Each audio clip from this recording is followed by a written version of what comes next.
Welcome back to 1010's podcast. My name is, of course, Michael Beck with Adam Nielsen, and it's Robbie Veerhout. Yay! Hi, Robbie. I'm back after my hiatus. Did you listen to the show? I had to. It was brilliant. It was so long. So long.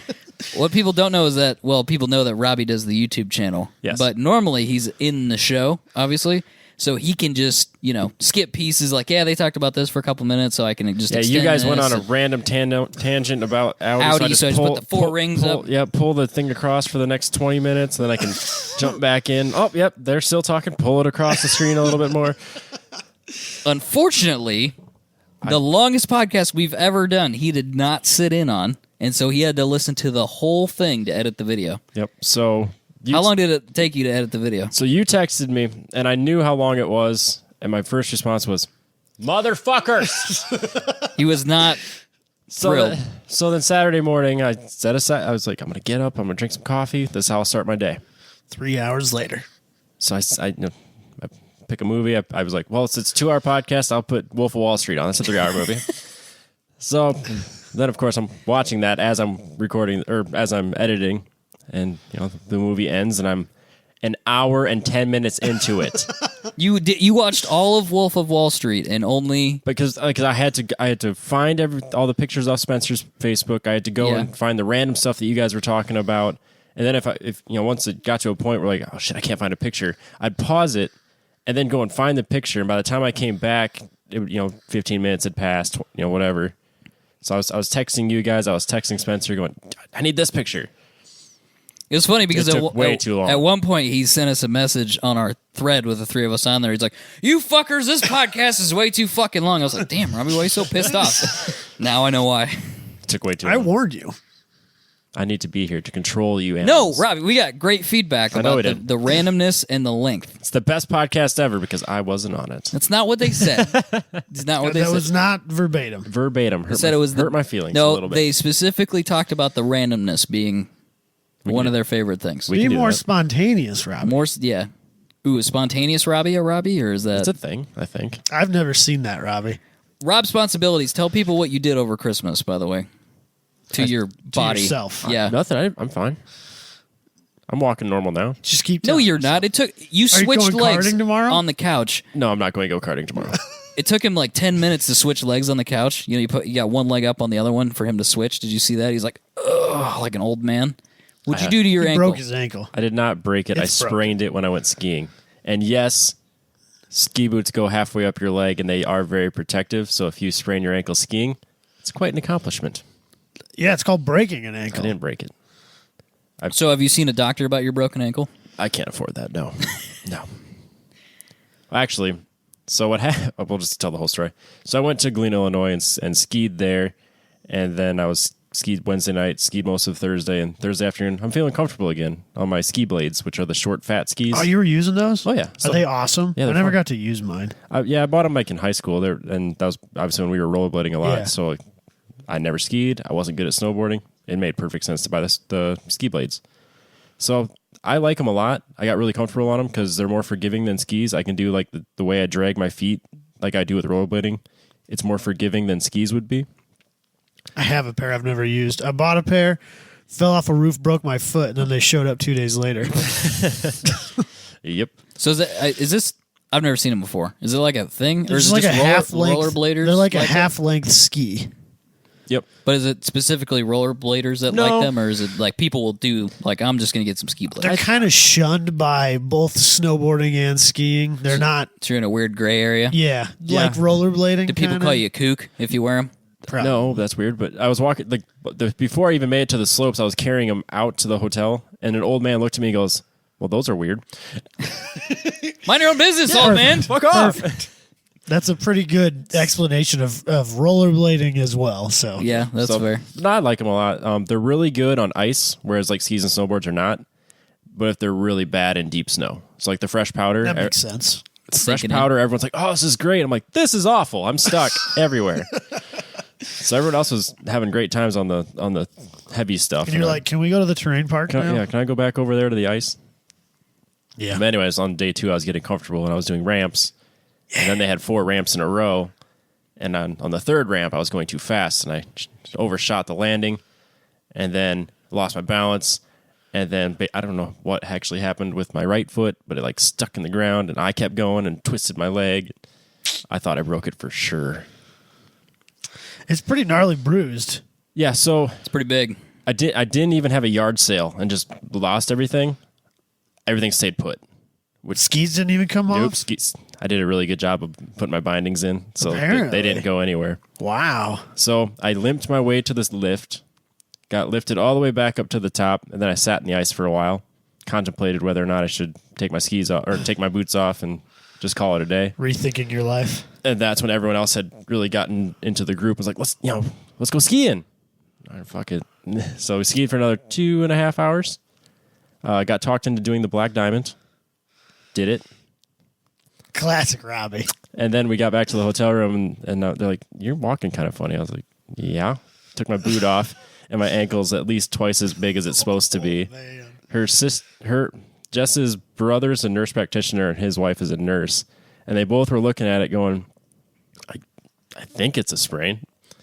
You should probably get X-rays on when you get back. So you were with her family. Yeah. So they didn't even know like that you have an adrenaline issue and this is par for the course. Oh, my ego is not going to let them go skiing the rest of the afternoon and me sitting in the hotel. No way. Right. No Yeah. way.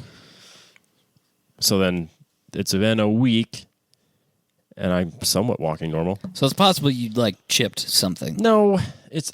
I mean, in all No. honesty, I mean, really, it's possible. Well, in the realm of possibility, the it's reason- possible You don't something's understand slightly though, broken.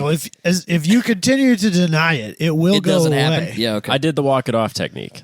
So For like 3 hours, you did the ski it off technique. yeah. So the reason I was worried is because my knee hurt. It still kind of hurts on the left side. Probably twisted it. My shin hurts, and this is the leg I severed 5 tendons on. Yeah. So I have nerve damage from halfway down my shin all the way through the bottom of my foot. So you're telling me you're concerned that your shin hurts when you have nerve damage and you shouldn't be able to feel it? Yeah. So like I feel like I have calf cramps all the time, That's nice. but those are going away. And then also my ankle obviously hurts and is very bruised, but it meets all of the symptoms of a high ankle sprain. Grade 2, not grade 1. How many grades are there? 3. Ah, well, you're good then. It's walk it It's off. down the You're middle, fine. yeah. Grade 1, you Quit should. your bitching. Yeah, I'm not bitching. You guys brought it up. Just saying. Grade 1 is like 5 to 10 days. You're back to normal. Grade 2 would be like 4 to 6 weeks. Oh, well, shit. So I'm Well, how long is grade 3? Grade 3 is if you repeatedly get grade 1 and 2s, and then you require surgery. Oh, I think. So it's the worst you can get it's without... like a big jump from 2 to 3. There. Yeah, exactly. So 2 is like the worst you can get one time. Yeah, probably. Okay. I don't know. That's a surprisingly small number for the medical industry. When you have 1 through 10 to describe your pain, but One- you only have 3 grades, you have Of sprain. sort of sprained, pretty badly Pretty fucked sprained, strained. requires surgery. Right. That's a pretty intense My jump. foot's falling off is level 3. Gangrene. Yeah, exactly. So I was kind of disappointed, though, because I had no work Friday, and then obviously the weekend, and then no work Monday. I was like, yeah, I can play Formula 1 on my simulator. I can put some serious time in. Nope. Sat my ass on the couch for 4 straight days. Not cool. Me too. Not injured, just Lazy. Just sitting on the couch anyway, just because. yeah. What'd you guys get for Christmas? I got the first English edition of Niki Lauda's autobiography, which is pretty hard to come by, apparently. Why is it hard to get an English version of an English man's? I don't know what language it was written in first, but it was written in 1980, or it was published in 1986. And You're just saying it is the first edition. yeah, probably. yeah. It's the Okay. As first such. edition of written in English, and it's all hard. But it's possible the first one was written in English anyway. So it could just be a first edition full stop. I don't know. No, I don't think it's. No, it's not a first edition. Full stop. Oh, okay. Anyways, it's hardcover, colored pictures. It's really nice. And then just some tools, gift cards, stuff like that. And then I also got the Goodyear driving shoes, like the street driving shoes, I guess. Like you're supposed to be able to wear them daily. I think they're awful to walk in. They'll probably be fine for driving, but they're awful to walk in. Don't they have like basically no footbed? Or what? There's no sole. Isn't the sole really thin in some spots? Yeah, kind of. Like real narrow, I mean. Because I've got a set of Ferrari driving shoes, and they're uncomfortable. Of course, he has Ferrari driving yeah. shoes. Fuck yeah. Did those have a 4-digit price tag on them? Or? No. Just a 5-digit. Just a My 3-digit. bad. My Just bad. a 3-digit. Yeah, 999 is a 3-digit number. That's true. That's true. It's like Craigslist up in here. Anyway. Well, I have the $20 Pumas like that I bought Yeah. real cheap. And they're more supportive than that. They're more of a street shoe. So Pumas are? no, the Goodyears. Sorry. Oh, okay. The Goodyears are. So they're a good looking shoe. I like them a lot, but I obviously hadn't had a chance to wear them much. And my review wouldn't be applicable right now, anyways, because I'm only using one foot. That's true. It probably would not be a good idea to wear them right now, especially. No, You don't So left foot brake? Come on. I'm talking about not being able to use my right foot to walk. Oh, okay. He's left foot gassing right now. But I think once they're broken in, they'll be fine, and I think they'll be comfortable for driving. But I'd be interested to see what you think about driving around in them. Because I used to wear the Ferrari shoes in the car, and then I decided I liked my they're not Chucks, they're Vans, but it's the same. The flat it's the same footed, principle. light. Yeah, just in my car anyway. I could totally see in like a little Formula car, or maybe not a Formula car, but something that's got a real small narrow pedal box. You'd for sure need that type of shoe. Like in that case, it'd be real applicable because you just minute movements of the foot, you're on a different pedal. But most street cars and stuff, it seems like you got tons of gap between the pedals, and if you want to heel toe, the Chucks do a better job of that. It's really hard to heel toe, like in street driving. Like people are always like, "Oh, you should practice your heel toe driving while you're on the street." Like maybe I just have the wrong vehicles, but you gotta smash the brake in order to get it far enough down to actually get your foot on the gas, and then you look like a moron. Yep, waiting till the last second to brake and then locking all of them up. Yeah. I'm not entirely sure that you can push the brake pedal far enough down to be level with the gas in my S10. Well, I struggle with it in the Fiat. Like, I think if I get some time, I'm literally going to lower the brake pedal in the Fiat. I got to figure out how to do that, but I want it closer to the floor. Welder.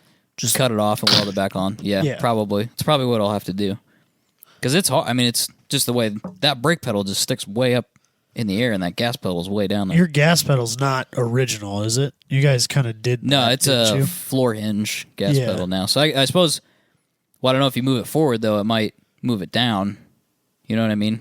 Yeah. Move it down, kind of the firewall onto the floor. That might not be good either. So I don't know. That's something I want to play with because moving it down, you have to make sure that you didn't move it too far down that you lose travel before you hit the floor. Yeah, that's true. Also, I mean, I don't know how rapidly your floor pan comes back up again, or if it does at all, really.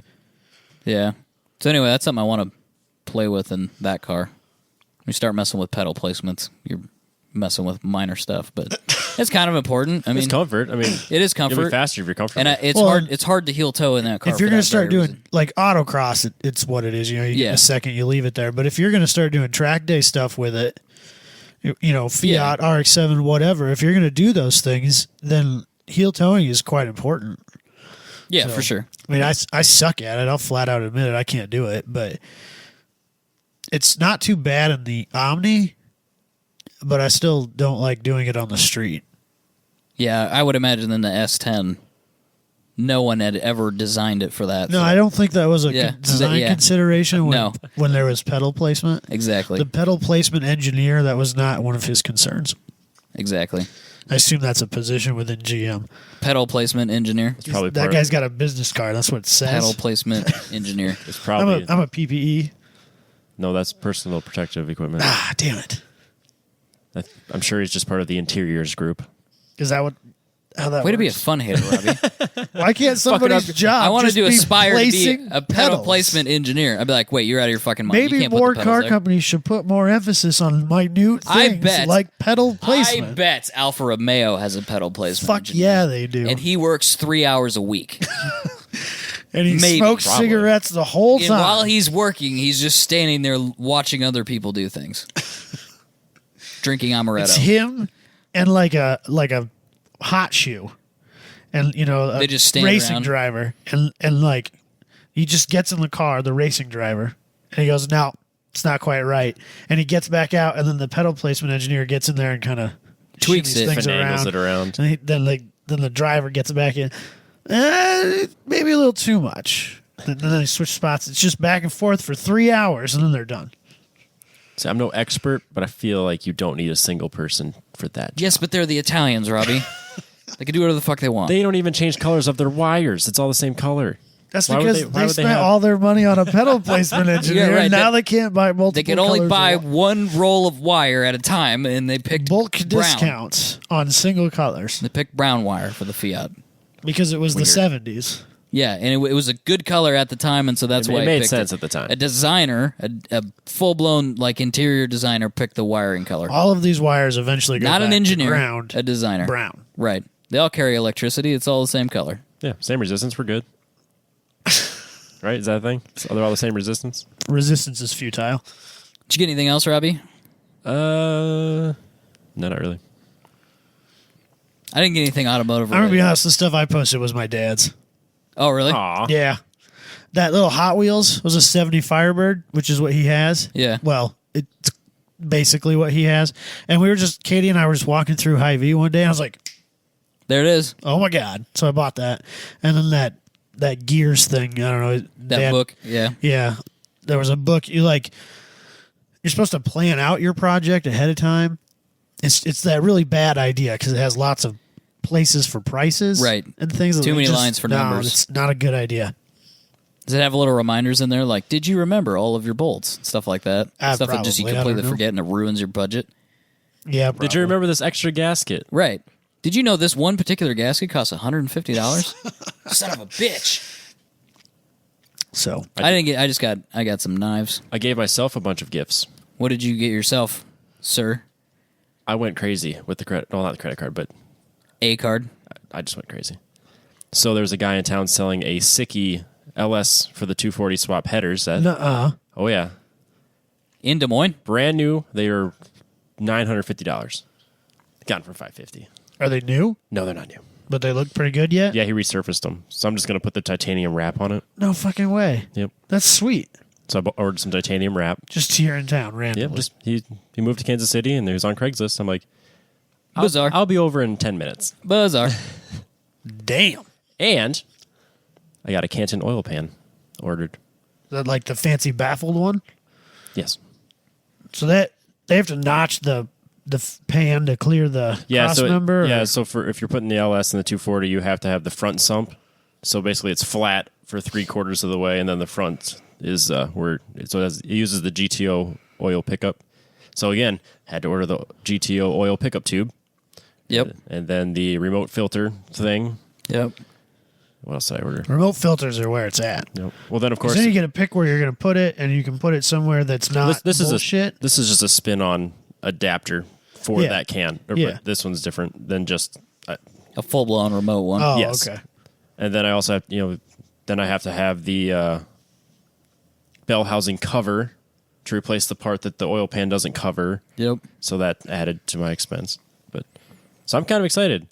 If they all show up in the next 2 weeks, my engine could be in the car. Didn't you get a wiring harness? Yeah, that was on Thanksgiving. So what do you have left? Uh, Just some incidentals, or is that all the big stuff? Probably about $1,000 worth of stuff total. So master cylinder, the fuel line, regulator setup. There's 10 things on a list I got left. You've been bugging your accountant about getting the W-2 in your hands? Not yet. Let's get this going, people. It takes so long. It's the 4th of January. What's taking so long? I should have had all those the day I got back at work. I would just expect that. Right? January 1st. How hard is this? They know how much money you're going to make this year. Yep, Yeah. give it to me. Especially Last him. year? He's Yeah. salary. Yeah, They should they be knew. able to give it to you. They should know Right there. what your bonus is ahead of time if you got one. They should know that shit. No bonuses. Bonuses. You're hilarious. Yeah, you're funny, Mister. Funny guy I over get there. bonuses. Ah. How was your bonus? That sounded like innuendo. Don't look at me like that when you say things.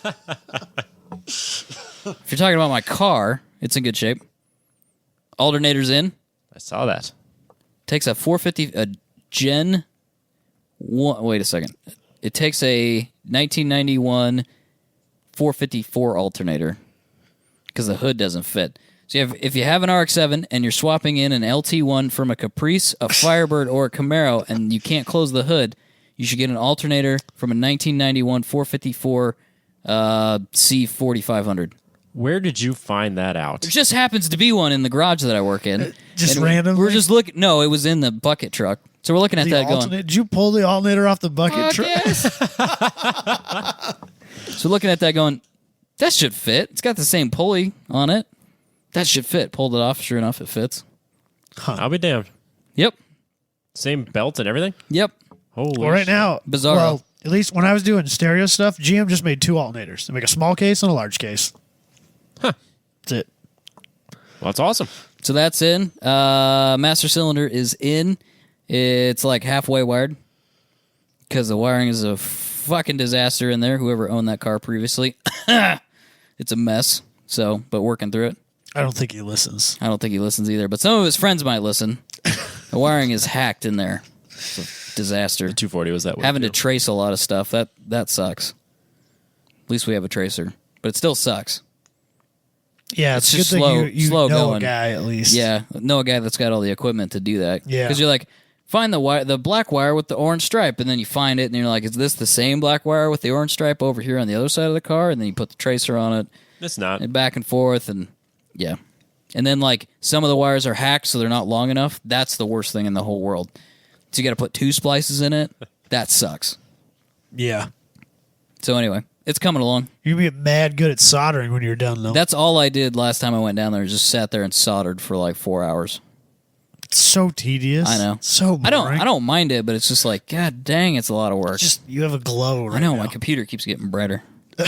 It's hilarious because all of a sudden your Sit face just lights up like, I ah. don't know what the deal with my Surface is, He's having an epiphany in the middle of the The conversation. light bulb just went on. He had an idea. but yeah, it's coming together. So the next step is finish all the soldering, fluids, plug in the ECU. Hope to God that it starts. There could be like a million reasons why it doesn't start. Did you have to have that flashed or anything? I have 2 ECUs. One is out of a Firebird, one's out of the Caprice. Oh, Did you Excuse me. did you change any sensors or anything? Yeah, that's part of the issue. Okay. I want to see if it'll start, but be pissed off. I want to see if it'll just fire, if it'll even just spark. yeah. If it'll turn over and pop once, we're Yeah, happy. yep. Then I'll send the ECU It out. doesn't need to idle. It I just want to needs see. I just try. right. I just need to get it to act like it wants to start. Then I'll be fine with because there may be an issue with a security lockout because of the key. Because Oh. obviously we're not using the GM key anymore. Yep. So there's a couple things that could keep it from just starting and going. So I just want to try to test fire it before I send any computers out. Yep. I want to turn the key and things try to happen, and then I'll feel better about it. Did you see that both of our local SCCA regions released schedules today? I did. They were on the ball. It's pretty awesome. That means it's coming back, guys. The Omni. Racing. Oh, It's about to happen again. it's coming back around. It's coming true. back around. Handful of months. I mean, I know hard that to it was believe. like negative -6 outside today, and I'm not being sarcastic on that number. Wasn't but there a March date on there? I don't remember. I think DMVR had that autocross school. we're on the way up. Fucking sweet! I'm so pumped. I hope they do that. I will tell them that I want them to do that because I'm the only person that's been to an autocross school, right? Yeah, Yeah. It's the so three of helpful. us. It's so helpful. I I'll wanna take it. go. I've done it. I mean, I've done autocrossing for a handful of years now, and I will happily go to this beginner's. Yeah, I don't care how long school. you've been doing it. I don't give a shit. Because somebody will be sitting there like, you know what the fuck you're doing with your hands? It's ridiculous. And you're like, no, I did not know I was Tell doing me it. everything I'm doing wrong. Right, exactly. That's a lot. Like, did you realize that you weren't, it's like a 180. You're not looking all the way behind you like you're supposed to be? No, I didn't realize I wasn't doing that. It's really helpful. It honestly got us helpful. I'd seat love to time, go. seat time, seat time. I'm all about it. And if you can have somebody else that knows what they're doing and they can stare at you while you're doing your thing and tell you that you're being a moron. The 2 things I would really like to get this year are some instructional time and someone who has driven a very well set up, heavily prepared front wheel drive car to drive my car. Yeah, that's a good idea too. Because I don't know, because it's the only like car that's to that level of prep that I've ever driven. And so maybe this just drives terribly and I just don't know better. And I would like somebody else who does know better to take it for a spin. You should get Francisco to drive it. I know he's not like the expert upon expert, but Right. he's got a fast fucking car. He does have a fast No fucking doubt about car. that. He's a good driver. He Yep. could give you some feedback. He's a or some- stunningly good driver He's a for what he fucking is. fast dude. Like a machine. Like, that because isn't that even car a V- should not be as fast as it is. it's not even frankly. VTEC, is it? It wasn't. It is now. It is now. Yeah, it was like a DX. Yeah, I don't know anything about Civics. Jabay will be like, "Come on, guys!" But, I don't know. but it's Got better things to do than it's worry got a about cam Civics. on the top. That's really all I know. I don't have a clue. He's taken FTD several times. Yeah, It's a crazy fast car. I think it's an EK hatch. Okay. That's the body, the chassis Oh, code. I thought you were talking about engines. The chassis codes. I think it's an EK Civic. All I know is hatch. K's. A K is K swap K the is world, good. right? It's good. If it's not a K, it's bad. We'll know for sure if Jabay listens to this episode. You're definitely going to get some hate. If we get no feedback about this episode from Jabay, he doesn't listen to the show anymore. The D series for life, bro. So anyway, yeah, He'll say something about D series being rad, and he'll use the word rad for sure. Why is it that people that are named Adam use rad? 'Cause it's rad. Nobody else does.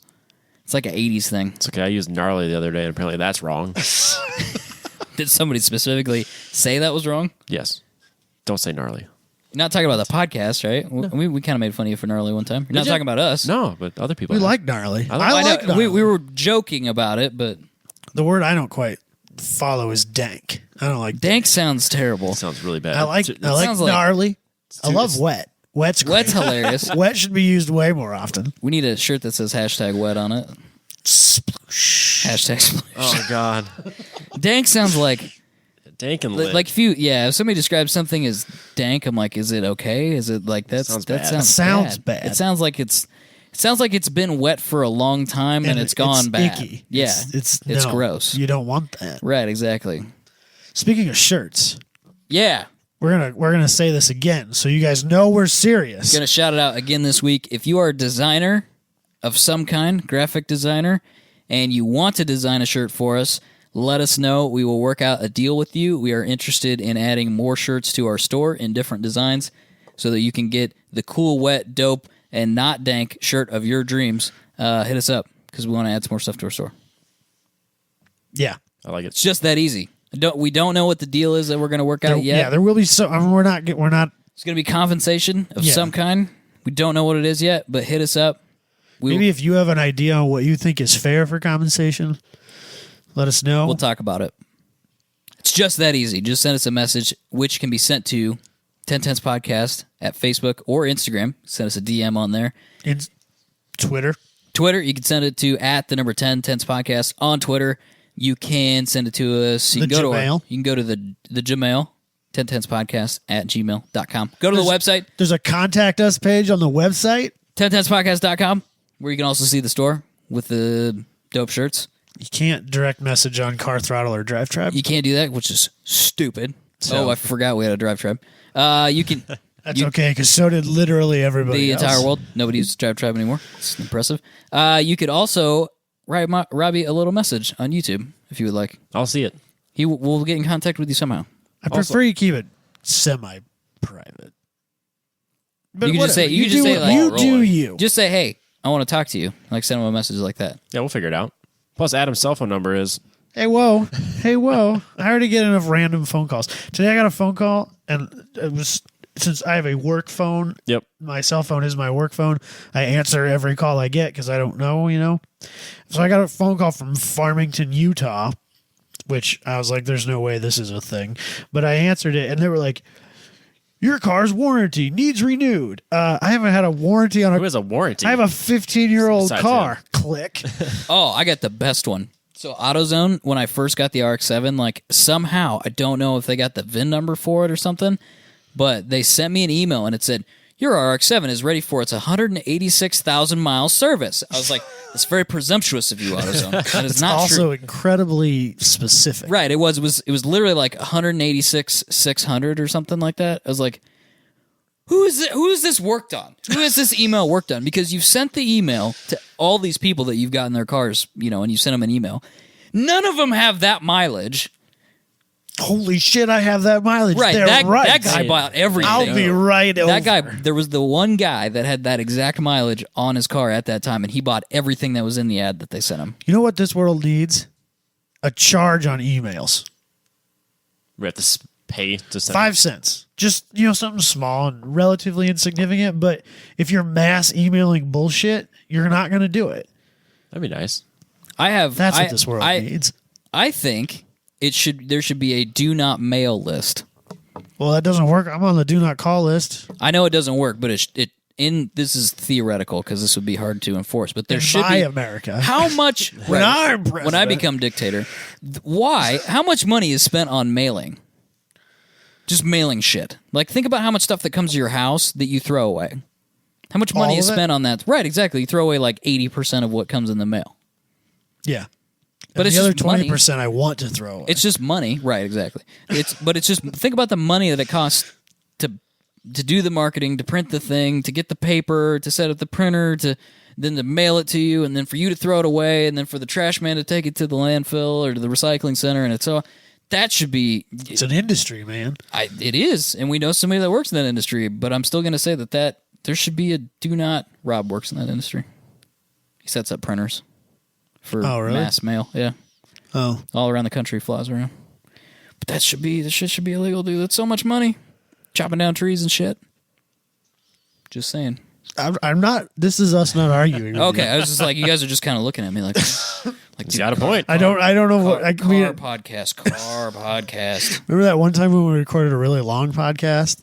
That was turning into this time. I know. And Robbie's even here this time. Yeah. Robbie, are we going to transition? We've got to be 30 minutes into this. We haven't even talked about our things yet. So automotive predictions for 2017. Is that what we're doing for our topic? Yeah. Okay. So where did this come from, Robbie? Well, Adam found this blog. Actually, my mom emailed it to me. That's impressive. Shout out to my mom. Yeah. Mom helped us with the topic. Shout out to my mom. Quite That's impressive. nice. So basically, this blog post is from Hemmings. Somebody from Hemmings. They do this every year, apparently. Apparently, because they have their 2016 predictions and whether they did or did not happen.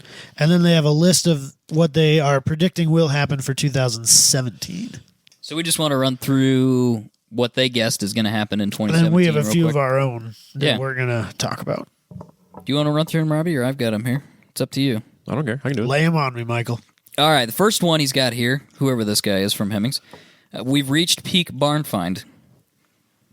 I can't say I disagree with that statement. We got to be running out, right? I would have thought we would have run out like 10 years ago. Well, yeah, that's much kind of how I shit can feel you about find? it. I guess now they're finding more exotic stuff. Like they found an M1 the other day. Did you see that? Yeah, I saw that. And there was a DB4. Yeah, so definitely. Hey, look at this. The mouse is wireless. I don't sit here like a moron, all leaning stretched out. forward every time. Right. That's nice. Next one is, and I hope to God that this is true, we've also reached peak garage television. No way. Don't think so? No. If 2016 is any indicator, it's only going to get worse. Because it was, I'd say in the early 2000s, it was really good. You had stuff like West Coast Customs, obviously. West Coast Choppers. West Coast Like Choppers. Motorcycle Mania, like the Biker Build Off. Like that, you had fabricators. Now you have garbage television. Like it's Street Outlaws or Gas Monkey Garage, where it's turd polishing and other bullshit. Like even like the most car guy one, yes, that British one, where they always lose. They like can't remember. Don't actually make money on their cars. Now I can't think. Just it's like a business that loses money completely. Blanked my mind. Now I can't remember. Wheeler Dealer. Yeah, Wheeler Dealer. Even that one, which is probably the best car guy one, is kind of garbage. Yeah, so I'd say it's just going to be more reality TV crap. Less car guy stuff, less fabricators, less... Automotive TV has always been really hard to make work because for some reason they just don't seem to get us. And I think they're going to continue making crap. At the same time, their ratings are still good enough that they keep putting it out there every week. I think it's cheap to produce. It's advertising's very cheap there. to produce. And everyone buys their shit. Like Gas Monkey Garage shirts are everywhere. You can buy it at Walmart. And it's offensive.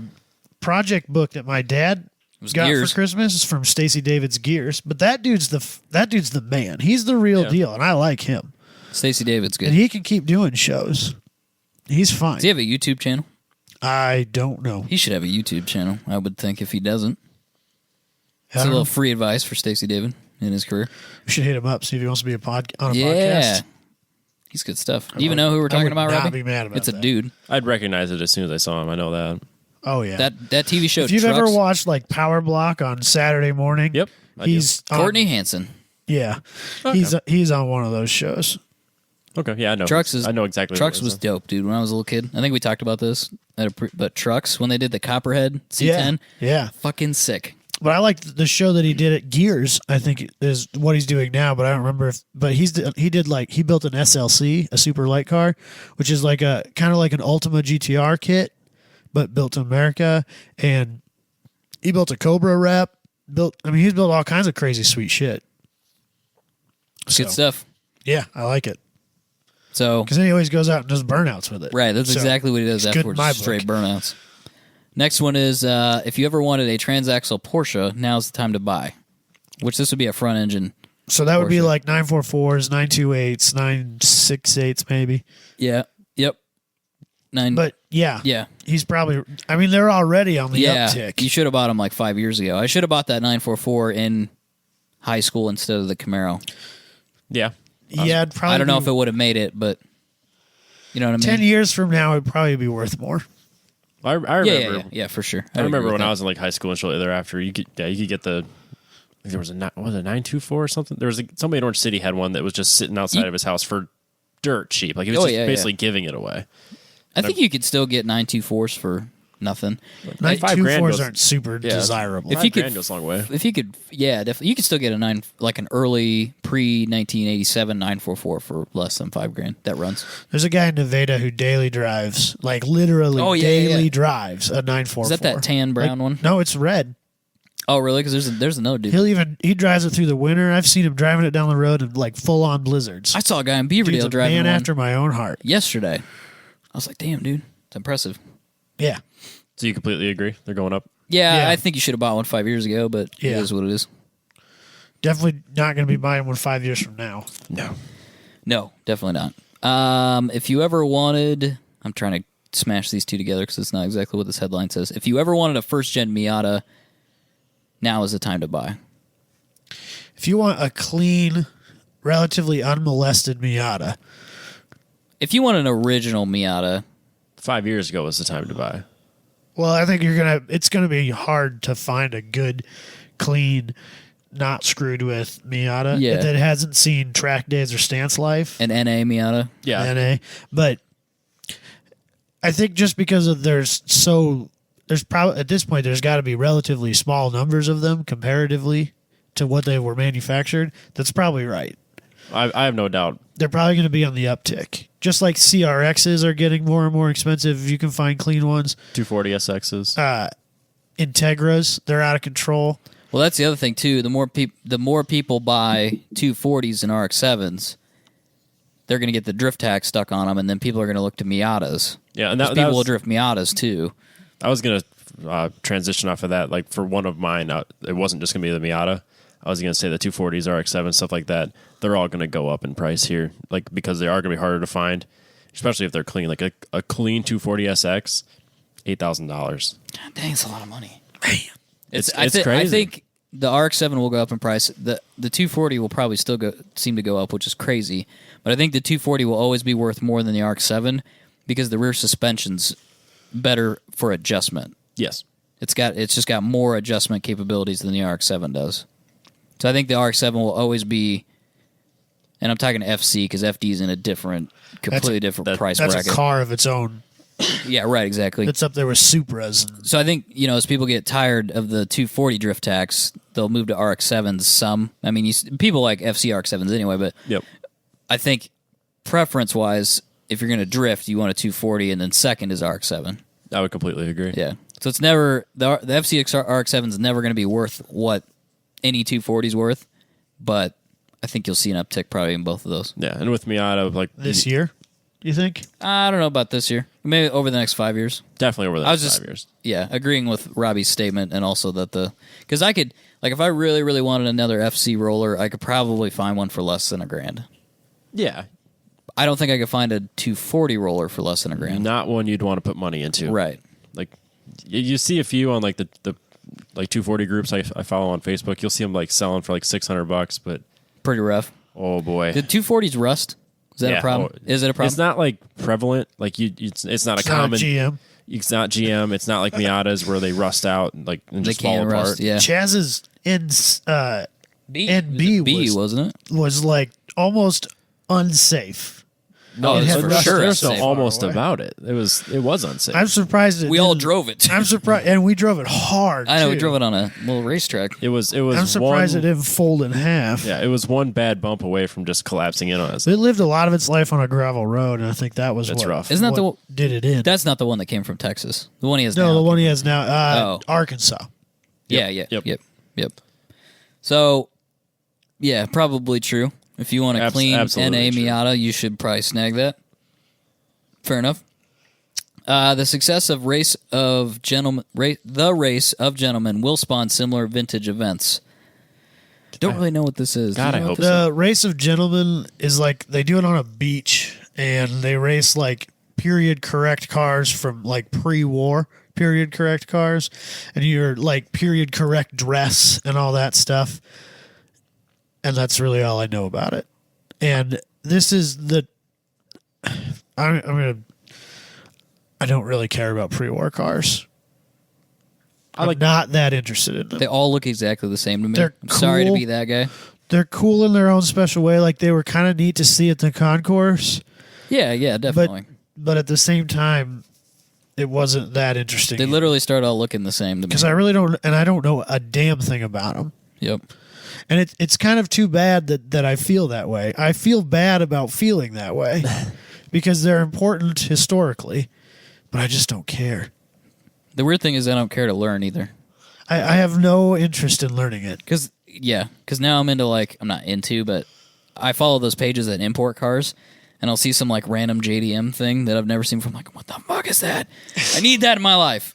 So I'm more interested It's in some rad stuff. I'm more interested in random JDMs, like sports cars or sedans. They've got some baller fucking sedans over there. Well, and I mean, there's a lot of European stuff we didn't get that I'm super into too. Yeah.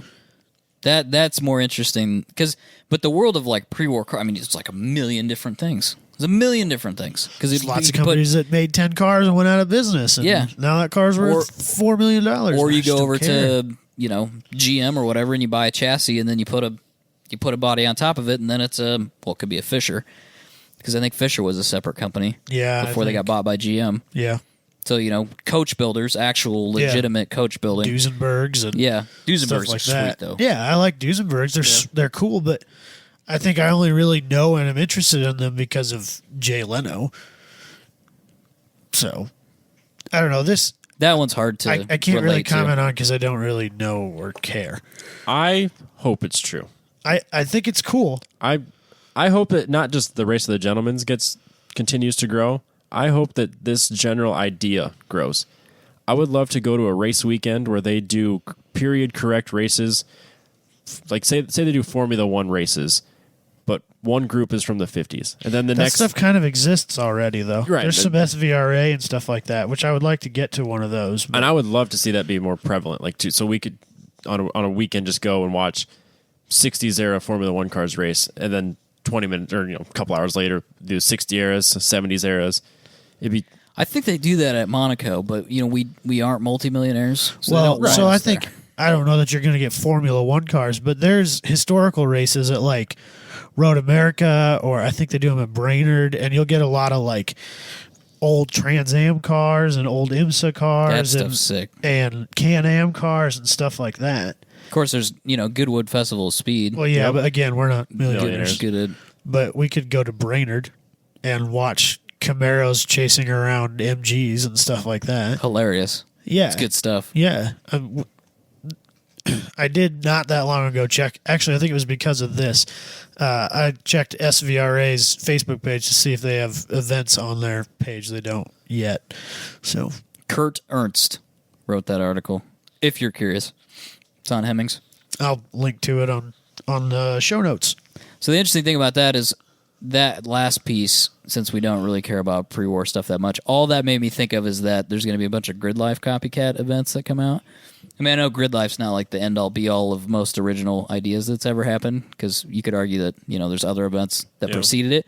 But Grid Life has done a good job of being commercial and volume. Successful. Yeah, Like but MAB. volume, putting out how many Proving ever events. Grounds is very similar to Grid Life, but not nearly as successful. Yeah. Because Proving Grounds has been going a lot longer and is smaller.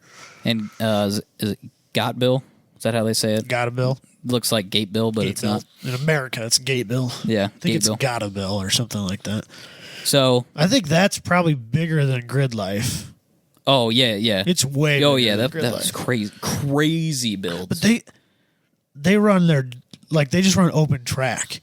So I know you you'll can do whatever You'll the have hell you drift want. build. You'll have guys doing drifting while there's other guys like running time attack at the same damn time.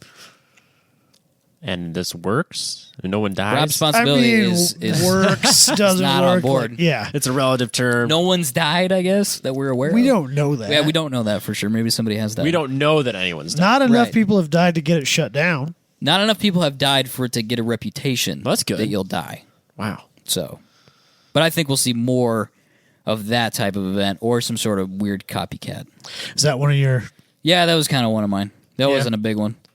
I got some other predictions for 2017 if Roll you'd them like out. to hear them. Put them on us. I think, well, first of all, 1010's podcast, largest podcast in the world, quite frankly. 100 million downloads a month, I think, is what we're shooting for.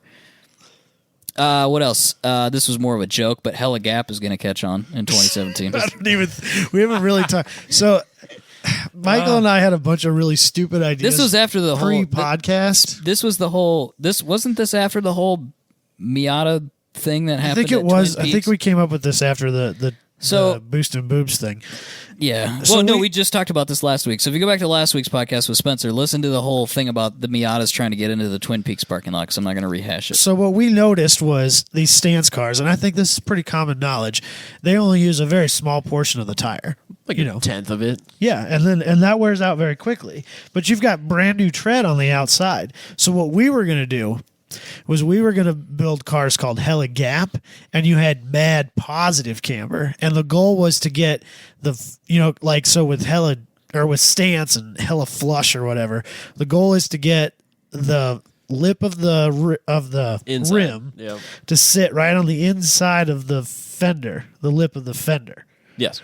So with Hella Gap, the goal is to get the lip of the back side of the rim to sit on the fender and the tire to be sticking entirely out of the wheel well at the top, but not at the bottom. It's extraordinarily dangerous in a different way.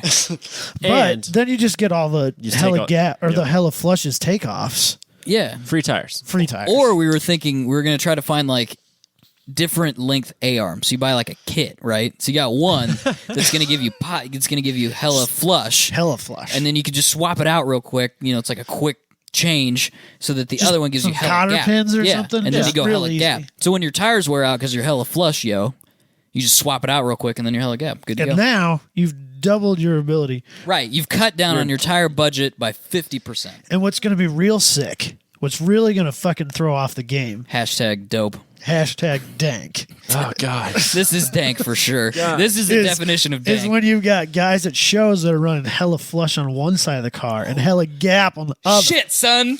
Changing the game. Hella parallelogram. Hella parallel. Hella parallel. Parallel. That's for 20, sure. 2018's You hella got parallel. 20 degrees of positive camber on one side, 20 degrees of negative camber on the other. Damn, son. That's crazy. It's going to happen, Robert. I'm Don't squash my I'm dreams. gonna Don't say anything. boldly go out there and say that that's not gonna happen.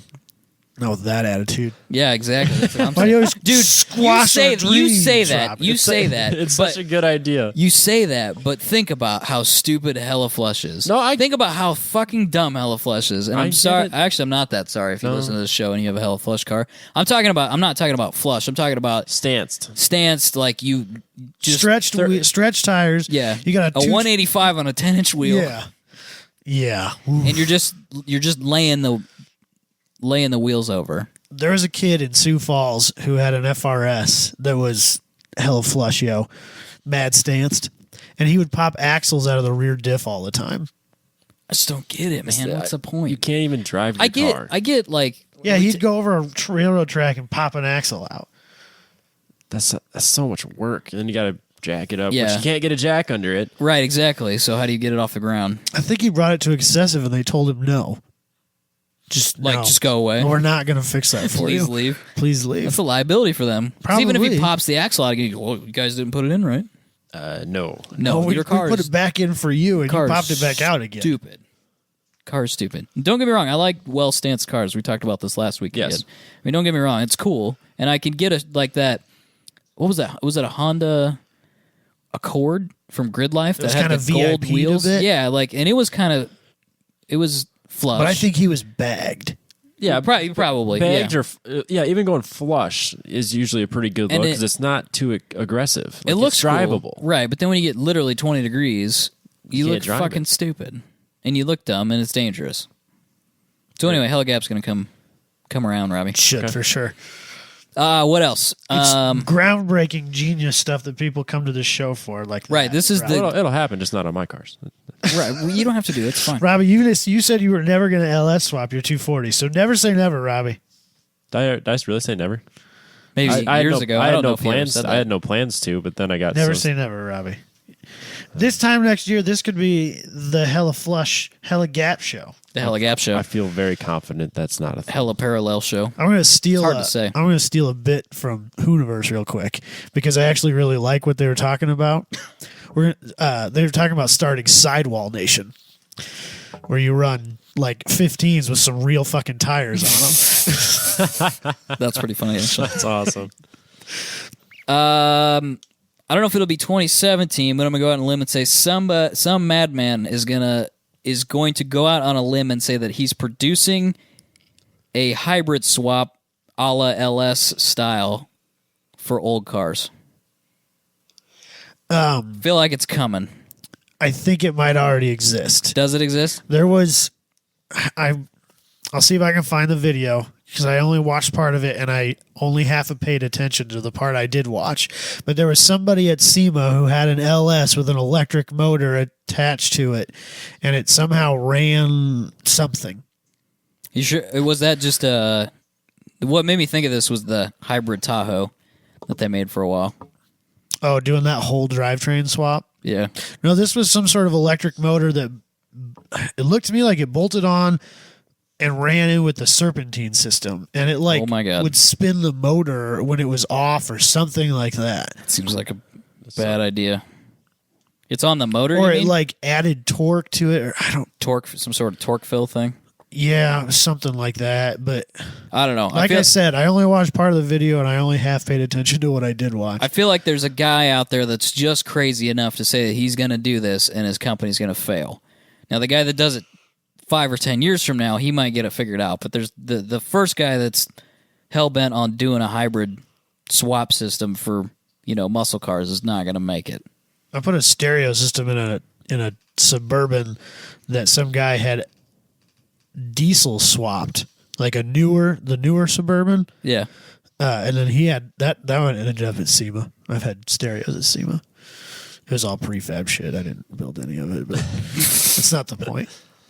But that was a thing. Somebody was doing that, and I don't think he succeeded. All right, I got one more. All This right. is my out on a limb one. This one I think is probably true. So I'm throwing it out there, taking a risk. The new LT5, the dual overhead cam LT motor, Yeah. is not for the ZR1, which the drive would agree with. The drive agrees it is not for the Corvette. It's for the Z28 Camaro. Think about that for a minute, because it doesn't make any sense to put a dual overhead cam NA engine in the ZR1.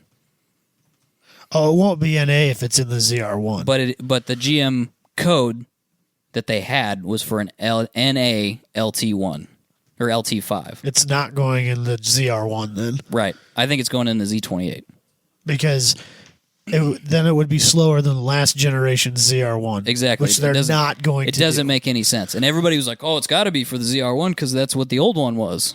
The 90s one was a dual overhead cam V8. I think it's going in the Z28 to go up against the GT350R. And it makes way more sense for that motor to go in the Z28 because that's supposed to be like a track car. Yeah. The ZR1 now, anyway, is just how much power can GM put in a Some Corvette. half-mile drag racing shit. Yep. So, I have a feeling like there's going to be an LT variant that's twin turbocharged that's going in the ZR1. I was going to say, I think Yeah. that they'll twin turbo the LT for the ZR1. Right. But the LT5 specifically, even though it kind of goes against heritage, if you want to call it that, but I think it's for the Z28. the ZR1 was produced in such the C4 ZR1 was produced in such low numbers and is such an unpopular car that I don't think it really matters for heritage. Yeah, because it doesn't. It's not like that's some hallowed race car. No, that everybody worships the ground it rolls upon, and that doing that would just totally disrupt the whole world. right. But yeah. Most people barely even remember that existed. Yep. So that's I'm gonna hang my hat on that one. I'm pretty certain about that. See if I'm right next year. It's your industry prediction. It's my industry prediction. What do you got, Robbie? You got some scene stuff, some industry stuff? What do you got? You had a 240 prediction. Did you have anything else? Well, I talked about 240.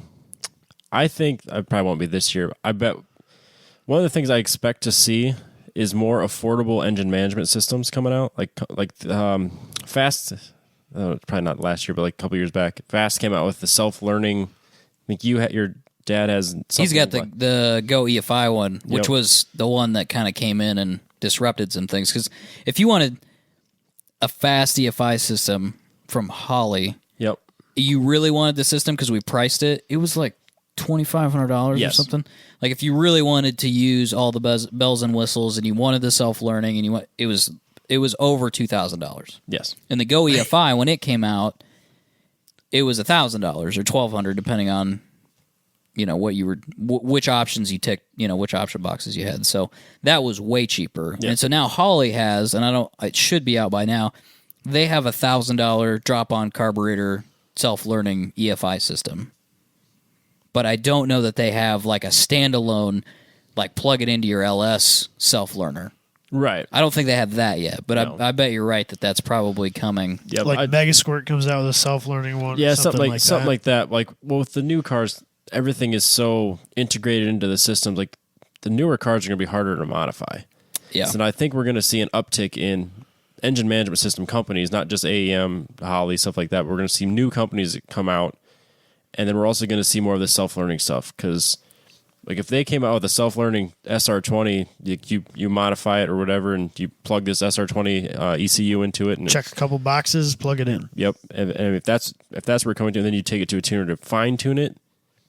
I would like to see that, and I guess it's more of a wishful thinking after all the fucking nightmares I had at the SR20 that I would like to see that type of future with tuning. Maybe it's good. Maybe like not it. in the first Yeah, year. I think it's almost there. I think for some reason they all identified this market as we want to drop on carburetor replacement. Is we're going to get that. We're going to go after that first. Yeah. I think that was probably the easiest to break into, just because. Yeah, to make a name for yourself. And just who doesn't want to get rid of their carburetors? But I think that's literally Go EFI's slogan. but Get rid of your carburetor. but putting fuel injection on an old small block is really, really difficult until that came about. Yep. Definitely. I would agree. So rather than swapping an LS into your car, which is a lot more difficult work and expensive, or you can buy $1,000 carburetor thing that bolts right on and looks like a carburetor and isn't. That's the route you're going to go. That's a much easier market to break into than trying to go head-to-head with AEM or even Megasquirt on a self-learning thing that plugs into Miatas and 240s and yeah, it's too many variables. Yeah. I mean, when you start bringing in other cars, existing systems. So let's make one that works on something that's easy to break into, and then we'll scale up from there. Yep. I think it makes perfect sense. What else you got, Robbie? That's about it, really. Okay. What about you, Adam? So I've noticed that there's a lot more of this Ute thing happening, this converting cars into trucks. You've got Smith Performance that's building those Jetta and Golf conversions. They are building one for the Charger now. And then, with the recent release of the Mighty Car Mods and Roadkill show, like if you watch that Mighty Car Mods show where they build what they call the Subaru, they made it look like they did that in 48 hours, and it didn't look like it was that hard, and I feel like that's going to be something we see more often as being something trendy and cool to do, where the people are going to take insert your car here. Most of the time, probably hatchbacks, just because the body shape fits it the best. Yeah. And turning them into truckish style things. So basically adding a bed to your car. Isn't it easy to turn an FCRX7 into a Ute? Haven't we seen this before? Explain to me how this even works. I have no idea. So I don't. When you take a car that has that type of long sloping hatch, you just take the hatch off and make like some sort of drop and insert and call it a Ute. I'm not sure that really works as well as like, a Jetta hatch where it, or I guess a Golf where they just look more correct that way to me. But I have seen people that have done that, but they're still few and far between. The Scion XB, yeah, that was kind of. Yep. But like, have you ever actually seen one? Not in person, no. Exactly. I think that that's going to become more prevalent because, people like Mighty Car Mods, they're trendsetters. They do stuff, people latch onto it and continue that, and I just think that that's in 2017. That will become more popular because it's cool. At least I think they're cool. They're cool like the El Camino was cool. So not cool? But people love them. Their business up front, party in the back. People love El Camino. Their party up front, business in the back. I'm not sure. Yeah, it's very mullety, but we like it. I don't disagree. I think it's kind of cool. I'm not saying I'm going to rush out and build, although I would love to build a Smith Performance Jetta truck. I'd love to build one of those. I think it'd be rad. But, I'm not going to try and convert my Omni into one anytime soon. But I could see people doing that with Subarus and any number of vehicles. Well, they're running out of things to do with Subaru, so there you go. I would say it's probably going to be more of the hot import night scene and stuff like that are going to be building these. Building a show Ute. Yeah, they're not going to be building them and then taking them out to the track. No. But I just think it's going to be something you'll see. What else you got? The other thing is, I'm not convinced that this Porsche bubble is going to continue to climb. I think it's going to level off like the Mopar bubble did a few years. Obviously, 911s you're never going to buy. It's never going to be normal to buy a $10,000 996. It's never going to happen. I know that they're not going to come back down, but I don't think they're going to continue climbing as much as they are, or as they did in 2016. That's got to level off at some point. Well, 996s are still cheap. It's the 930s and older that's a real pain in the ass. Well, and even the newer ones are 964s. expensive.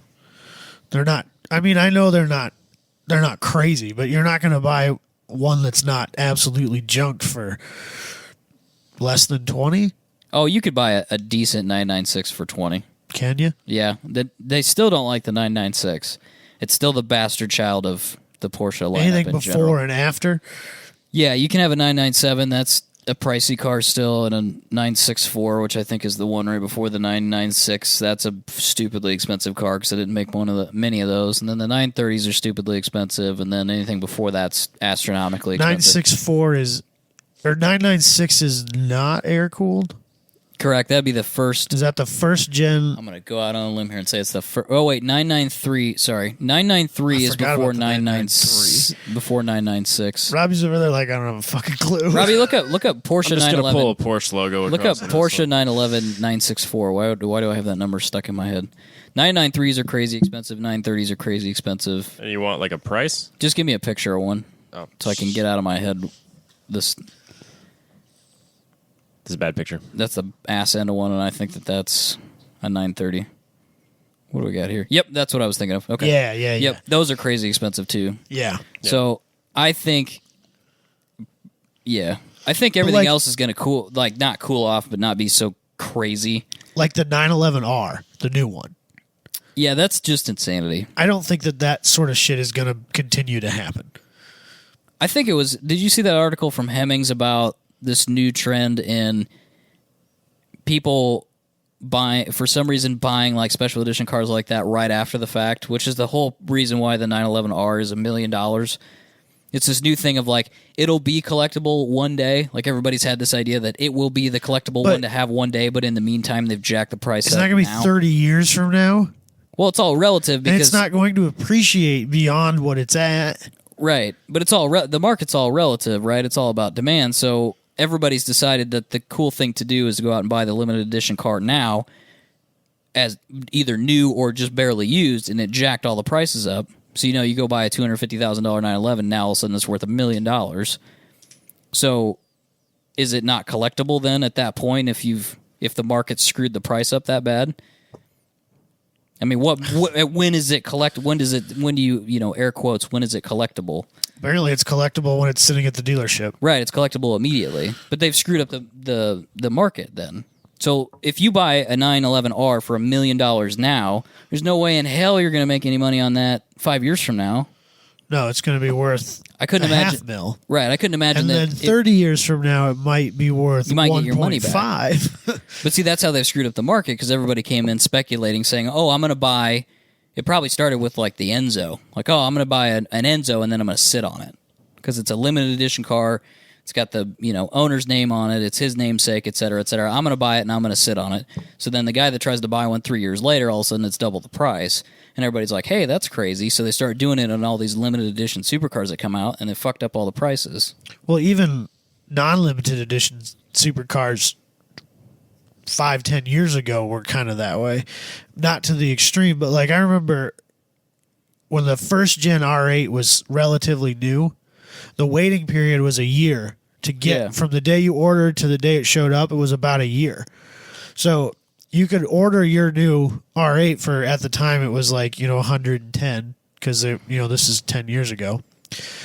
Or you could buy one right now for 150. Yeah. Because it's here. You can have it, or you can wait a year and save yourself some money. I feel like that's slightly different, though. The intention's different, because I think those people want to buy it because they really want it. Yeah, you're just buying that because I don't feel like waiting for a year and a half, or for a year for a car. Yeah, and I want it 40 now. grand really isn't that big a deal to me. Yep. So I'm just going to buy it now. Yep. It's whatever. But when you're buying $1 million, or you're paying $1 million for a $100,000 car, that's a totally different thing. Right. And it's the speculators that have fucked up all the pricing. But I don't think it's going to continue. I'm not saying they're going to get cheaper. Don't get me wrong. I don't think, because, like Mopars, they didn't really come down. Like we talked about last week, $300,000 darts and $1 million Cudas. I literally saw a Cuda go for $1 million over Christmas. But they were watching going, Meekum. Yeah. But that same car was worth $1 million 5 years ago as well. Yeah. I know I'm realistic enough to understand that they're not going to come back down, but I don't think they're going to continue to rise. At some point, this insanity has to stop. I'd like to see that the speculators buying limited cars to slow down. I hope that some of them got really burned on, like especially the 911R, or I don't know, pick whatever car you want, P1 or whatever. I hope some of those guys got really burned because they got really wrapped up in the hysteria and paid way too much money for something, and that they got burned, and people will stop doing that. I think some of the. Maybe this is why Ferrari does it the way they do it, but I think that some of those car companies are trying to prevent those type of people from buying their cars. I think they should. I think it screws up the market. It really screws up the market. You have to own so many Ferraris in order to be able to buy a LaFerrari. Yeah, that's probably why. It's because if you don't own a single Ferrari and you come in wanting to buy a LaFerrari, it's because there's a good chance it's because it's an investment to you that you're trying to flip. Yep. Like you're buying $1,000 Miatas on Craigslist. Yep. So, yeah, I hope that slows down. But I agree with you. The air-cooled market needs to chill out, and probably will chill out. I don't think it's going to continue. I'm sure it'll uptick a bit more, but it's not going to continue to explode, not skyrocket like it is. I think Singer had a lot to do with that, at least in the last couple of years. Because they were charging what the fuck they wanted for a car, and one that thing screws I've up noticed the prices a little bit. Since we started podcasting, I've noticed that there are a lot of people who almost don't even realize that there are other car manufacturers besides Porsche. I mean, there's multiple shows that are Porsche shows, are kind of just Porsche. I mean, DWA. I mean, yeah, they all own a few different things, and I think only one of them at this point even owns a 911. One of them just has a 944, which isn't a crazy expensive Porsche and something I would happily own. But they love their Porsches. They eat, sleep, and breathe their Porsches. Camden Tubbed, that's like what they fucking do is Porsches. Yeah.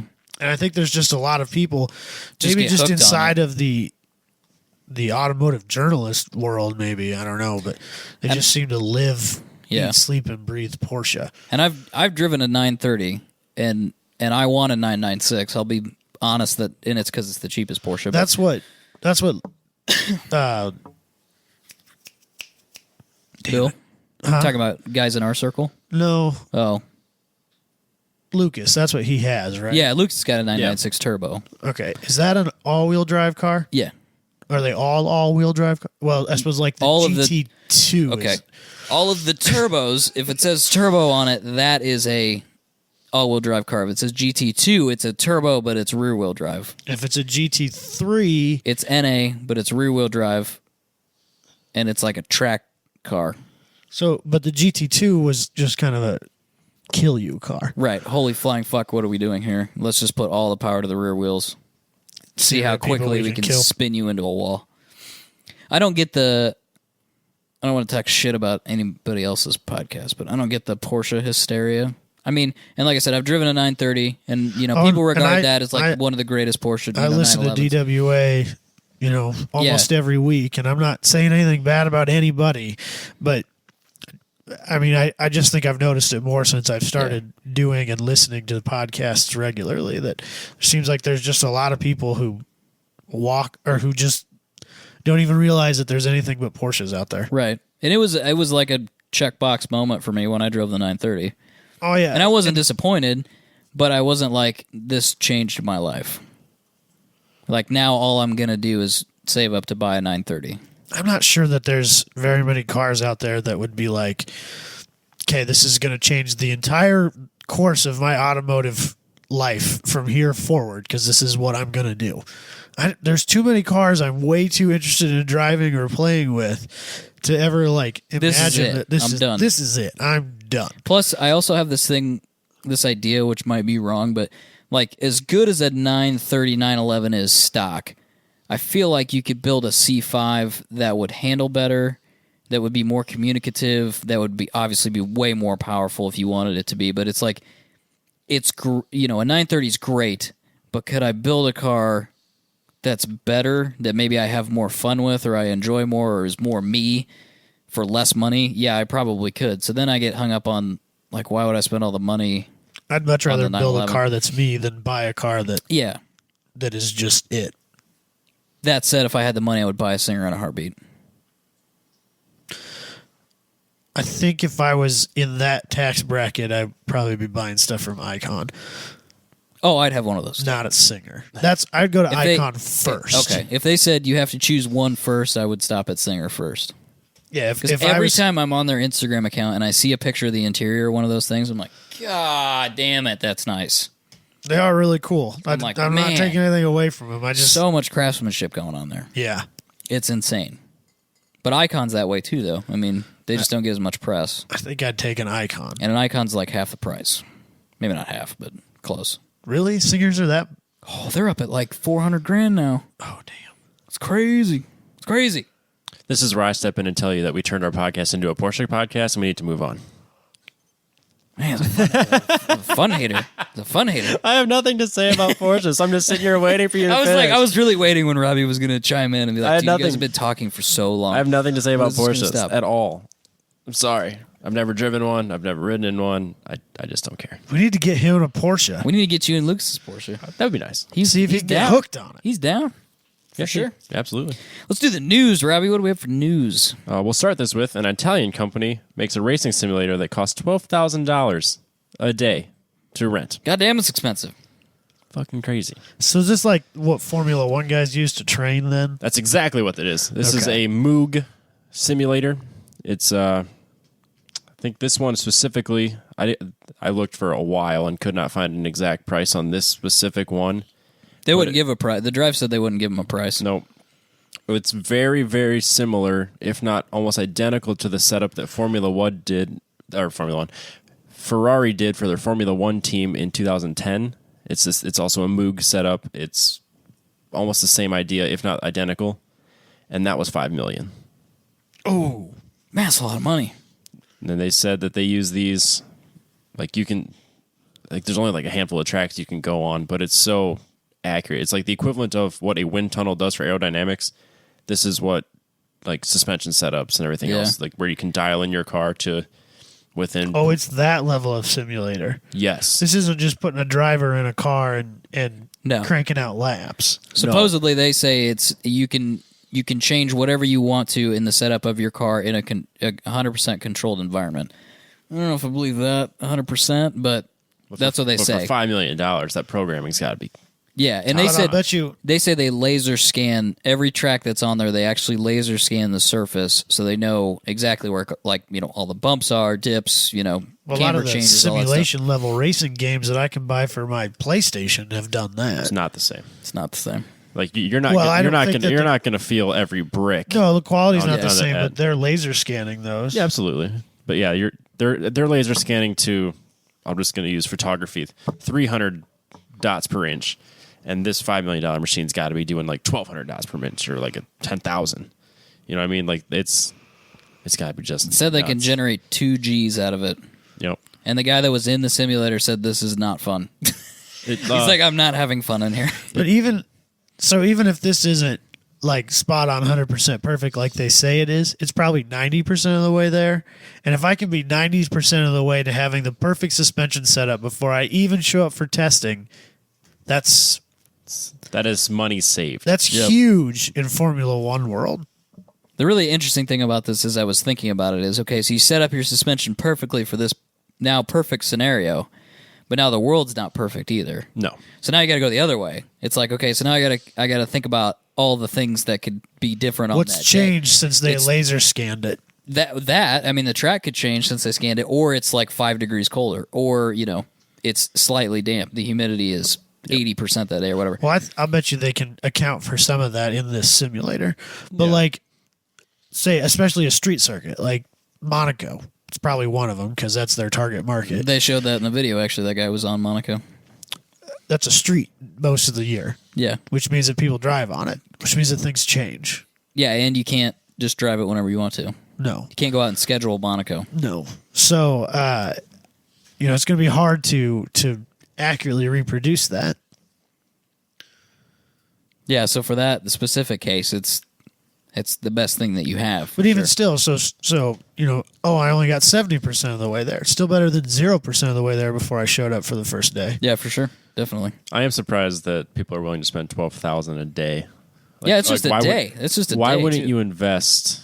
You don't need a $5 million setup, but you invest $1 million for your race team. I mean, that goes a long way in a simulator. It's true. I think $12,000 a day for Mercedes Benz. They have their own. It is what it is. Let's not kid ourselves. Well, yeah, I know, I understand that, but This is mainly IndyCar guys, I think. I think so, yeah. Because this company, Dallara, is that how you say that? They make Indy cars. They make all of the IndyCar chassis. Yep. Yeah. And they make decoy missiles for Raytheon. What a weird company. They hire. Really? Yeah, it was like a random They thing. make race cars and missiles. And missiles. Wonder if they're It's a hiring. dope company. We should all go work for them. That Dallara. sounds like And they're Italians, so they probably don't work very often. You know what I'm saying? Work like Smoke 3 days lot of a week. cigarettes. That's all I'm Yeah. saying. A lot of vacation. It's Our racist. podcast would be way better if we worked for a company that made race cars and missiles. And missiles. Exactly.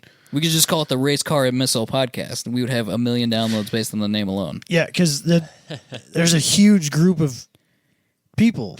Well, there's just people that are like, race cars and missiles are sweet. Like, I don't know if I have specific interest in learning more about missiles, but it's a dope name. But there's lots of people who like race cars, and there's lots of people who like guns, Military stuff. which are military and missiles. Yeah. Yep.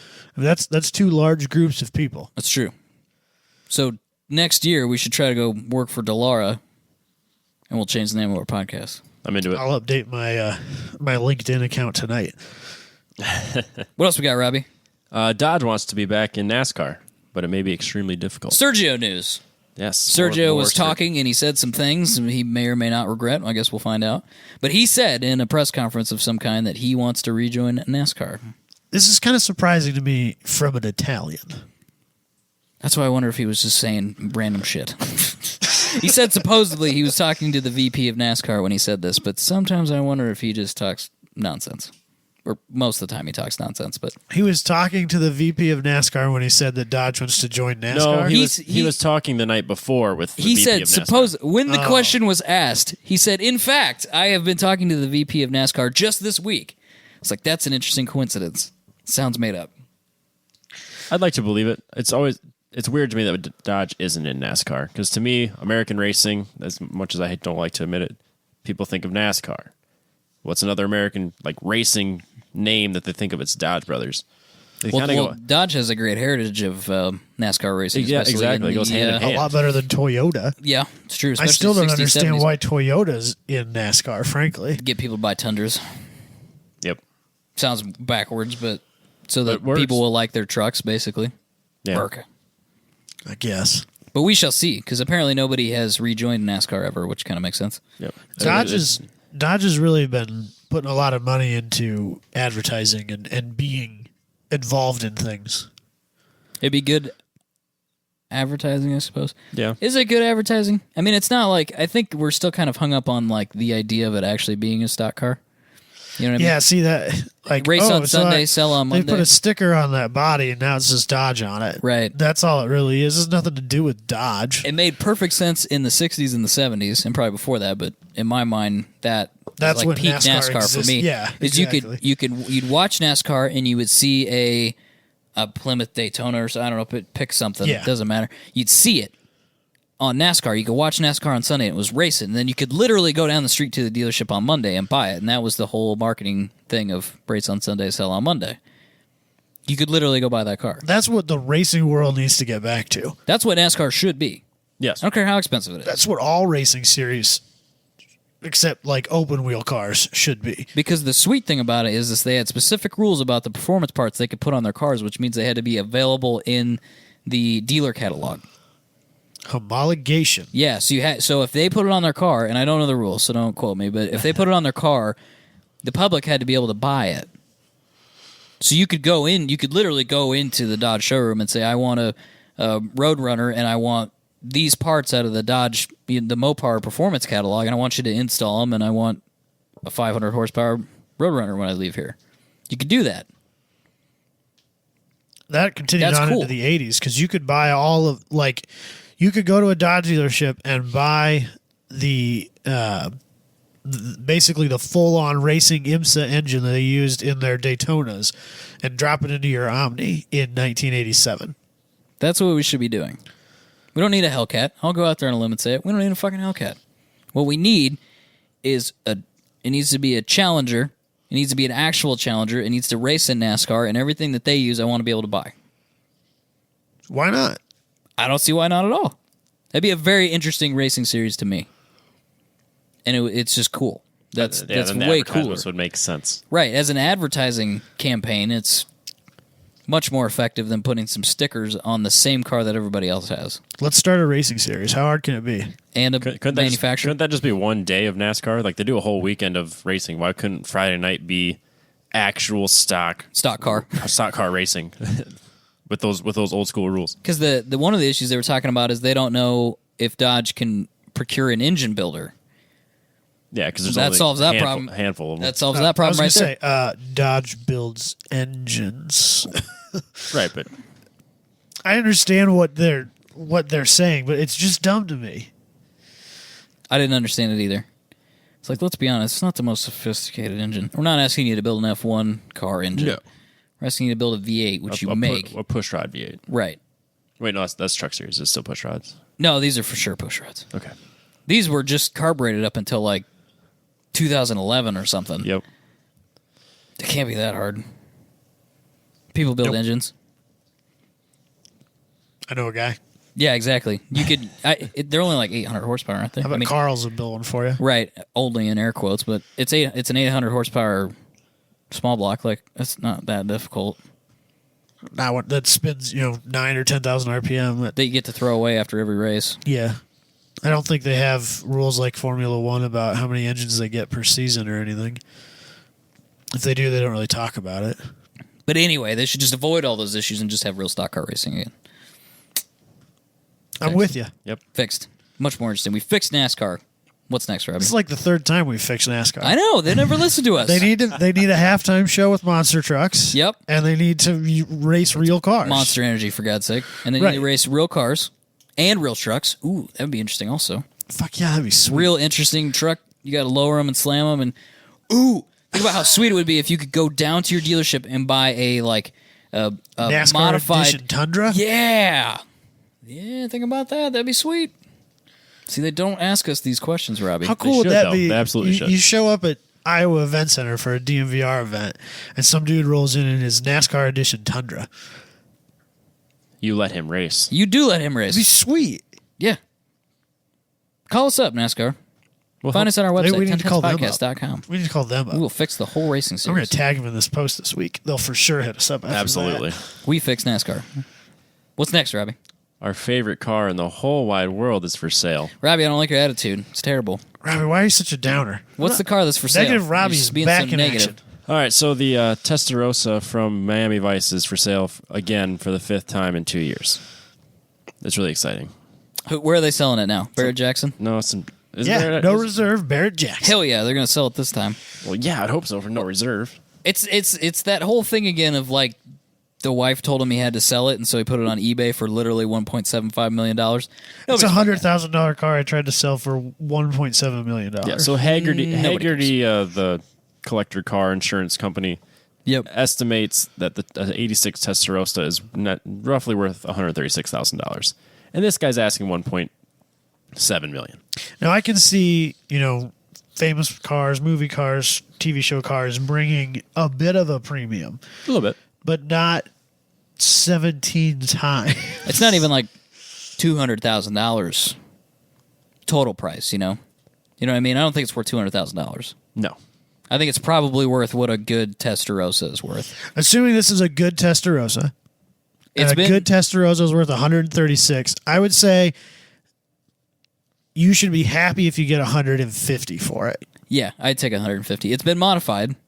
So like a diehard Ferrari collector, he's out. That guy's not bidding on this anymore. Oh, that's a good point. I didn't think so about that might bring the price down because it's got a car phone in it. Yeah, it was originally black, painted white. Oh yeah, they're out for sure. So Ferrari enthusiasts are out.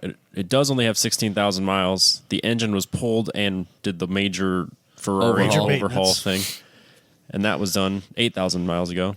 I just don't. No, that was just done, and it cost $8,000. So really, it's a Testarossa for whatever an average Testarossa price is, with someone that may have watched the show and be like overly into Tom Selleck, and so they put some value on that. Not overly into Tom Selleck. I don't know if I'm that like mustache. I don't know if I'm like $136,000 into Tom Selleck, but I'm just saying. Just saying. So I think it's worth what a Testarossa is worth. I'd be shocked if it broke. I'll be kind and say 250. That's way too much money. I know, I'm being kind. Okay. I'm sticking with my 150. I'm going 125. I'm coming down because the Ferrari guys are out. Because Barrett Jackson's kind of starting to get like a little. You can kind of get into exotic cars a little bit at Barrett Jackson. Yeah, it's true. It used to be Not Porsches though. Used to be that if a Ferrari rolled across the block like 10 years $3 million. ago. Oh no! I'm talking about like just running the mill Ferrari. $30 Nobody give a flying fuck. Oh, Like when that's is this? what you're saying. When is this Okay. car going to get off the block so that the 454 Chevelle behind it can get up here? There were literally, and then there was Yeah. like one guy that was like, "Oh yeah, that's not a bad deal. I guess I'll bet on that." But it was like, just get this hunk of Italian shit off of the floor so that I can look at the Mustang. They actually assume that when they push it off, it's because it didn't run. Right. It didn't run. Yep. You're actually having to push that off. So now you're getting kind of aficionados of Italian cars will go to Barrett Jackson some now. So I think the prices are going up a little bit at Barrett Jackson, but I don't think that those guys are going to bid on this car. So therefore, I think the price is going to come down a hair. If Tom Selleck would have drove a Camaro Oh, $1 million. in Miami, Seriously, a million. white Camaro with Seriously. white leather interior, we've been doing coke off of that. $1 million. $1 million all day. Now, if he actually did coke off of it, like real coke, then it'd be worth more. Then we had $250. It's probably true, Robbie. Well, But what what's the makes you problem? think that they haven't shot coke off of that? What's the problem with a white car, though, Can't Robbie? prove it because you can't see the coke. Right, Everyone exactly. knows that. Exactly. And what's the point of buying a Testarossa if it's white? I couldn't help but notice that your furniture is black. And I have a glass coffee table. What are you getting at, Robbie? What are you trying to insinuate, Robbie? What's next on the Moving news? Are you a champion of any sort? Champions take cocaine. Like we are the champions? Like No. Queen? What are No, you talking like about? you. Have you ever been a champion of something? I've said this before on the show. Everyone knows general athletes smoke weed. Champions take cocaine. Oh, okay. I see what you're saying. So I'm just trying to get some background information on you. No. Is that your official statement? That's my official statement. Wait, let me confer with my attorney. He says I say no. I am no champion, sir. All right. So the new Formula One owners, I guess. What's the media outlet? What are they called? I don't remember. This is bad news. I did. I screwed that up. We'll start it over. The new Formula One owner wants every race to be as big as the Super Bowl. Liberty Media. Liberty Media. It's the same as Liberty Walk because that would explain this statement. So, how many races are on the? 20. It's a lot How of many races. Super Bowls do they have a year? 1. So they want to take, I don't know what their ratings are. Let's say they're 2 million. Viewers Yeah. in the U.S. Yes. at 3 a.m. Okay. Are you saying total? How? I guess, do we know how big their viewership is worldwide on a given race? Oh, worldwide, it's way bigger than Than 2? yeah. All right. So, well, then maybe they're not just talking, but they say 40 million people watch the Super Bowl every year. And he's trying to worldwide get 40 million people to watch Formula One every week. Every week is a bit of a stretch. I'd be happy with 20 million people a week. I'd be stoked. But I also think they're not just talking TV time. They're talking the Super Yeah. Bowl. The Super Bowl, when they have the Super Bowl, the entire city fucking shuts down. Everything around the arena is that Super Bowl for an entire fucking week. People show up for Super Bowl week, and they do all this fan interaction. All the players are there for a week before, like, practicing. People get to watch practice. So they're trying to turn a Formula One race into a full week event where they have stuff going on every single day besides just the race and practice and qualifying. I think they could do that. You're going to have to throw a bunch of novelty shit into it, but you could do it. Yeah, it's going to really water the whole thing down. You're turning it into a horse and pony show. Yeah. I'm not into this. This goes back to we bring in heritage Formula One racing. So like Yeah. on Wednesday we raced from the 50s. Okay, yeah. Well, I'd be okay with that. instead of like making this some big show, some big spectacle to try and drive ratings, give the fans what the fans want. Make the cars interesting again. I think they're off to an okay start for next year. Well, yeah, the cars are getting there. But I don't know. I'm not. I'm hoping it does, just because I would like to see Formula One be bigger in the States. I would like to see them do more than one race here. Well, they were talking about wanting to add a second race. They're talking about adding 4 or 5. Like they're talking. They want the Circuit of the Americas. They also want to do stuff in like Vegas, LA, New York, stuff like that. So I mean, if they could, I'd be down for 3 or that. 4 circuits in the United States, it'd be incredible. Yeah, I'd be down for that. Might be more likely to actually go to an F1 race. Yeah, And for sure watch it because it would be in a time zone where I was awake. there's only about 3 a year that are in our time zones. Right. We're close. Yep. So it's not maybe a bad idea. It's just that's a big jump And I commend him for shooting for the stars. because they can't even get people in the stands. No. They need to work on their pricing. Hopefully that means that they'll do some like tiered pricing maybe or something so that it's not so ungodly expensive to go. Because going to the Super Bowl has always been known as an affordable venture. But there's only one of them. Yeah, I suppose. And like a nosebleed Super Bowl ticket is not outrageous, is it? What's it cost? It is. I couldn't tell you off. Like the Like $500? maybe. But yeah, But how much? You said it was like $1,000, wasn't it, to go to the F1 race? I was for the whole weekend.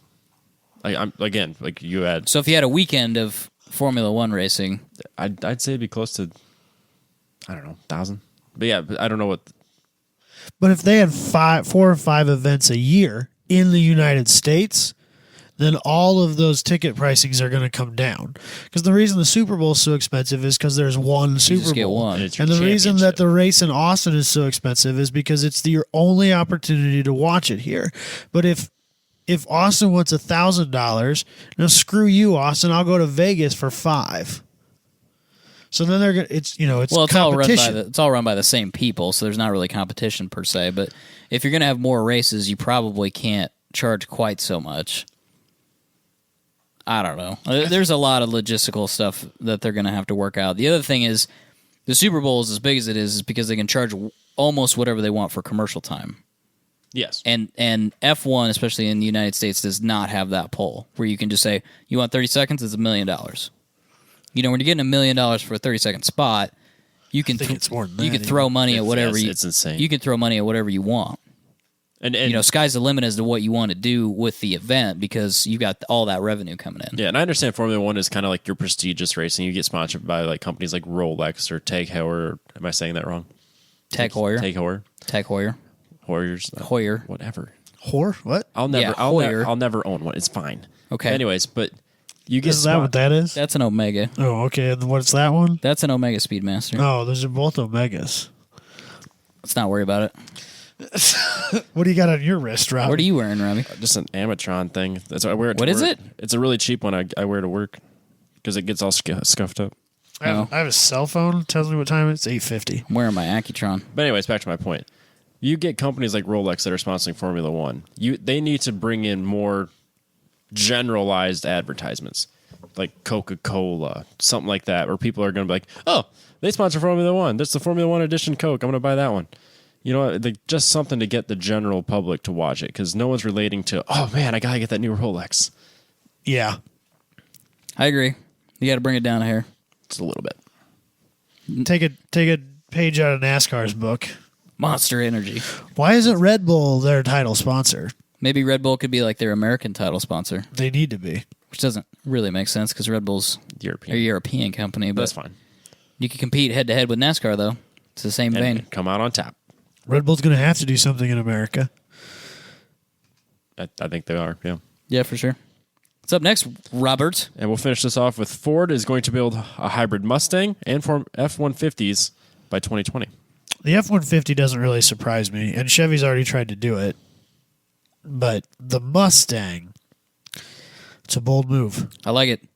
I I approve. I don't dislike it. It depends on how they approach it. If they approach it as if it's a Prius and it's just for Yeah, are you economy, building a two-door economy car, or are you building a sports hybrid? Exactly. Like the P1, Exactly. the Trinity. yeah. So if they go after a performance-based hybrid, I'm all for it. I think they could do it and not get like carried away with if you're worried about weight, not get carried away with batteries and just use it for like torque fill, stuff like that. It'd be pretty sweet. I think that's what, like, the big three do, isn't it? McLaren. Yeah. That, They're It's not really meant for economy. I mean, except for maybe the Porsche, but It's to make up for the turbo. yeah, torque fill for sure. So I think it's if you don't get too carried away with it as far as weight goes, I think it's cool. I think it's a good idea. I think it'll make the Mustang faster. What's wrong with that? And let's face it, it's the wave of the future. For sure. Regardless of how we want or feel about it, it is what's going to happen. They're warming us up for an all-electric Mustang. It's Yep. coming. I think they've clearly already accepted that. Ford's accepted the fact that they expect all of their cars to have some sort of a hybrid system moving forward. They've got a lot of long-term. hybrid systems that you don't really hear about. No. Ford. Fusion. Escape. Basically I everything. think they're all the same drivetrain. Yeah. But everybody touts like the Prius, which is terrible. Synergy drive. It's terrible looking. The new one. So ugly. You should get a Fusion instead because it looks like a normal car. It's a nice car. It's a very nice car. I wonder how they compare, You know, like mileage-wise and whatnot. That's a good question. I don't know if it's as good as a Prius, but then you don't drive a Prius.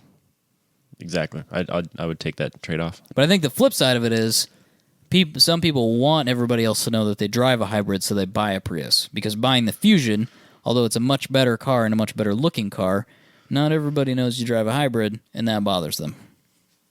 It's like a vegetarian. Yes, it's a vegan. If You you're a need to vegan, know. If you're a vegan or you CrossFit like Robbie, you have to tell everybody that you CrossFit and are a vegan. Robbie, how is it that everybody on our Facebook page knows that you CrossFit? That's what he actually did. That ski story. That's a CrossFit app. Bullshit. You fucking lied That to us, ski Robbie. story is bullshit. You know how isn't much it, Robbie? shit I would like to think you know me well enough that you did do at CrossFit? You that I did went do it skiing. at CrossFit. Were you doing those weird floppy pull-ups and you fell off the bar because you No. were being a moron and you fell on your ankle? Although I did go to the gym yesterday and I limped my ass all the way over and I was doing pull-ups and limped my ass over to the next thing. It's kind of funny. But no, Was that your WOD? no, I did not do a workout. What? It's like a workout of... workout of the day. That's what they Oh, call really? it. I thought it was like a workout of death. I thought it was something like intense. No, I don't thing. think so. It's called WOD? yeah, WOD. I did not. workout of the day. How do you know what's called?